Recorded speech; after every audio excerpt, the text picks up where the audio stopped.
Selamat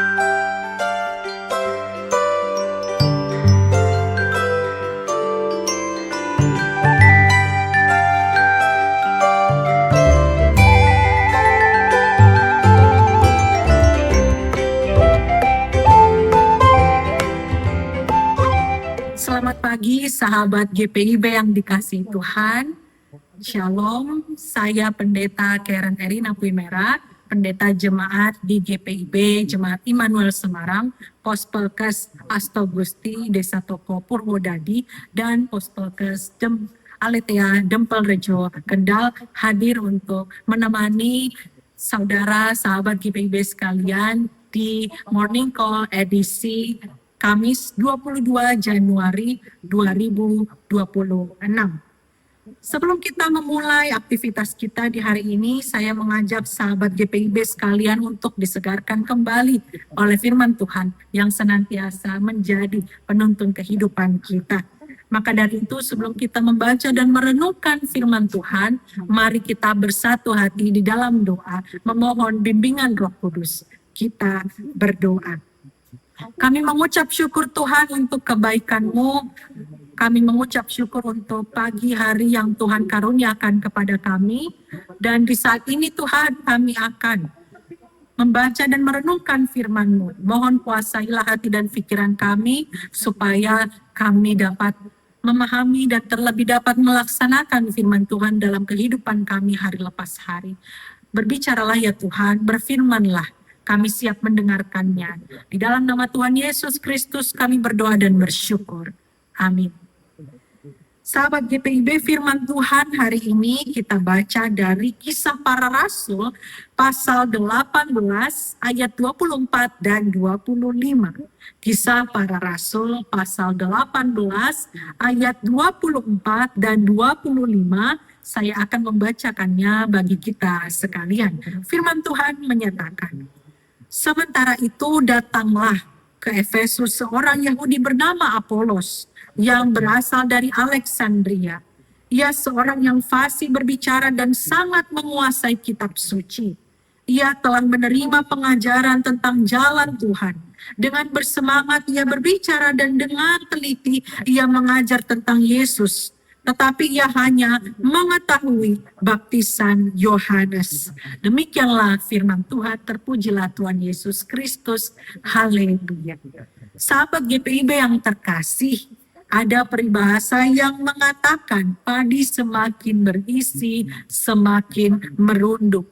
Bulir yang bertumbuh membuat padi semakin merunduk, itu tandanya padi siap untuk dituai, siap untuk dipanen. Peribahasa ini mengingatkan kita bahwa semakin bertambah pengetahuan dan pengalaman seseorang, seharusnya semakin nyata pula kerendah hatiannya. Singkatnya, memang kita dapat melihat seseorang dari kehidupannya, dari status sosialnya, dari pengetahuannya. Tetapi kita pun juga dapat melihat seseorang dari sikap kerendah hatian dan juga keterbukaannya. Kerendah hatian tampak dalam kepribadian seseorang yang terbuka terhadap hal-hal yang baru, mau belajar dari perbedaan, dan memiliki rasa ingin tahu yang sehat.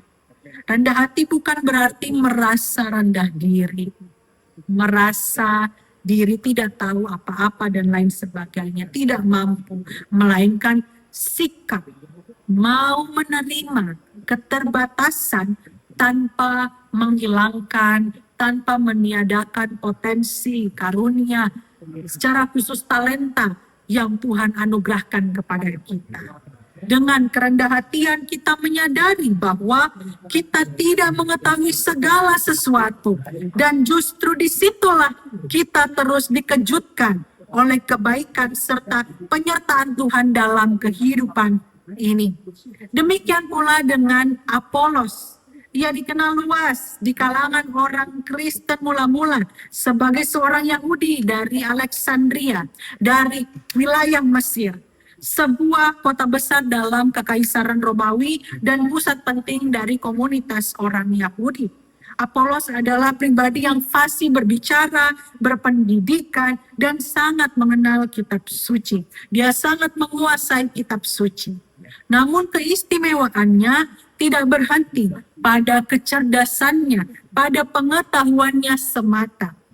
Dengan kerendahan hatian, dengan keterbukaan, Apolos tidak menjadikan Yesus sekadar pengetahuan yang baru, tetapi begitu antusias untuk bertumbuh di dalam Kristus. Dia begitu sangat menggemari, dia sangat menyukai pengalaman baru di dalam Kristus yang juga membantunya di dalam pertumbuhan imannya. Antusiasmenya untuk mengenal Kristus mendorongnya menjadi saksi Tuhan yang berani, yang gagah, yang teliti dan juga tangguh di dalam membela iman, di dalam memberitakan kabar kebaikan Kristus yang patut diteladani meskipun ia hanya mengenal baptisan Yohanes. Apolos tetap membuka diri untuk belajar lebih dalam tentang jalan Allah melalui kehadiran Aquila dan Priscilla yang membantunya. Kerendah hatian dan keterbukaan Apolos membuatnya menyadari keterbatasan dirinya, sekaligus bersedia menerima sudut pandang orang lain, bersedia untuk dikoreksi, bersedia untuk belajar dari orang lain, bersedia diperkaya oleh hal-hal baru yang memperdalam karya Tuhan dalam hidupnya. Rendah hati bukan berarti merasa sudah cukup lalu menutup diri, melainkan kesiapan untuk terus-menerus dibentuk oleh Tuhan. Dan seringkali proses itu juga melibatkan orang lain. Dari Apolos kita belajar bahwa iman Kristen adalah iman yang terus berproses, iman yang terus bertumbuh, iman menuju kepada pendewasaan. Dan itu dapat dilihat, dapat dirasakan pula melalui perjumpaan kita dengan sesama, melalui dialog, melalui kebersamaan dengan sesama. Seringkali tantangan terbesar kita bukan kurangnya pengetahuan kita, tetapi ketakutan untuk dikoreksi, ketakutan untuk belajar dari orang lain, ketakutan akan kebersalahan. Kita takut terlihat salah. Salah itu menjadi celah yang menunjukkan kelemahan diri kita. Kita takut kehilangan wibawa, atau kita pun takut untuk merubah mindset ataupun perspektif kehidupan dalam melihat kehidupan ini. Namun justru disitulah Tuhan bekerja, membentuk kita menjadi murid, bukan sekadar orang yang merasa sudah selesai. Di dunia yang sering menilai orang lain dengan mudahnya, lebih sering ataupun lebih senang, lebih mudah untuk mengajari orang lain daripada belajar dari orang lain. Lebih mudah untuk mengkritik daripada autokritik atau menerima saran dan masukan dari orang lain. Kita diingatkan bahwa rendah hati dan terbuka adalah bagian kita menerima anugerah Tuhan yang mempedulikan kita, yang memperhatikan kita, bahkan memperkaya kita dan memperlengkapi kita untuk berkarya di dalam pekerjaan, di dalam karir kehidupan kita, di dalam pelayanan, untuk bersaksi dan untuk mensyukuri berkat dari Tuhan.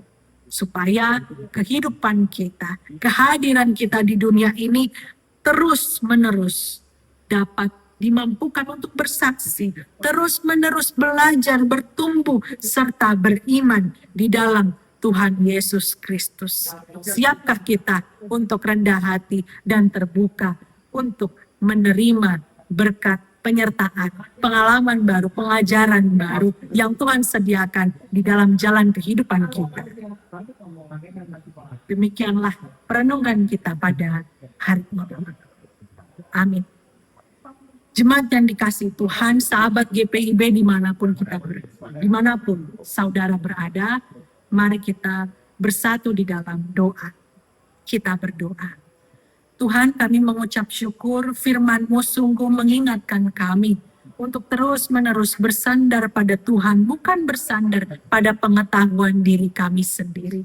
Mampukan kami Tuhan untuk rendah hati, untuk terbuka, menerima pengajaran baru, pengalaman baru di dalam kehidupan kami sebagai proses untuk kami bertumbuh, untuk kami mengakar di dalam Kristus, untuk kami berbuah di dalam Kristus, menjadi berkat bagi banyak orang.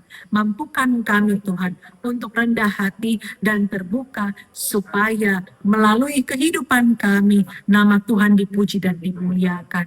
Dan di saat ini Tuhan, di pagi hari ini, kami akan memulai aktivitas kami. Mohon lingkupilah kami dengan rahmat kasih-Mu yang memampukan kami untuk melaksanakan tugas tanggung jawab panggilan yang Tuhan sediakan di hari ini. Mampukan kami Tuhan untuk terus mengandalkan-Mu. Di dalam nama Tuhan Yesus, Tuhan yang maha baik, kami berdoa dan mensyukuri kebaikan Tuhan dalam hidup kami. Terima kasih Tuhan. Amin. Sahabat GPIB, selamat menjalani kehidupan pemberian Tuhan. Kiranya pengenalan akan Kristus senantiasa menopang kita untuk merayakan cinta kasih-Nya di dalam kehidupan kita hari lepas hari. Tuhan Yesus memberkati kita.